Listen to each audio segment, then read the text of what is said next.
Hi, this is album preview part 2. This is about Don't Stop the Funk, which was the first single, but it's the second song on the album. It's had an extraordinary life, this one, because it started off as a completely different song, and I decided when I had the demo and stuff done, and I had it in my head, and I brought the stuff, all the elements into the studio, and when we started to work on it, for some reason or another, it just didn't work at all. I think the only thing we kept of the original was that beginning guitar that you've just heard. If it's beautifully playing in the background here. It was the beginning guitar, and that was pretty much what's left of the original song.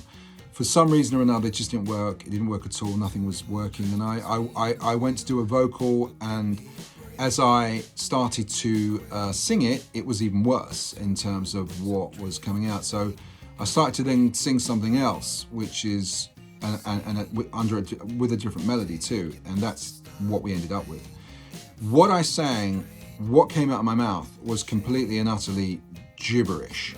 And this was working really well. It seemed to be scanning, and it seemed to be rhyming, and it had no particular, it was like a Lewis Carroll thing, it's just like, what are you talking about? So, but then in between all that, I put some truths, if you listen to it, you hear things that you can relate to, or that are more believable, that are more, fundamental and candid and whatever. So it's a great song for that alone, in my opinion, and the groove in it was great, and the influence. I was listening to Empire of the Sun at the time. I remember that. I was listening a lot of Empire of the Sun and a lot of Peter Gabriel, and it must have had some, not for any stretch of the imagination I'm saying it's anything like those two acts, but it definitely, in terms of the way it's structured, was influenced by that.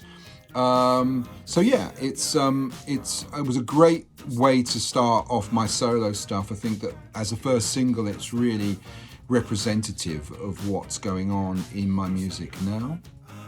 And so yeah, I hope you enjoy it. It's a good one. I mean, so far, what I've had from putting it out there on certain formats with iTunes and Apple and Deezer and whatnot and Tidal, it has been streamed and downloaded, which is good, and it's been pretty successful for me to get that. So it's done its job. But as a second song on this album, it works beautifully off Deepwater Crash Test. So that's number 2 for album preview, and it's Don't Stop the Funk, Funk.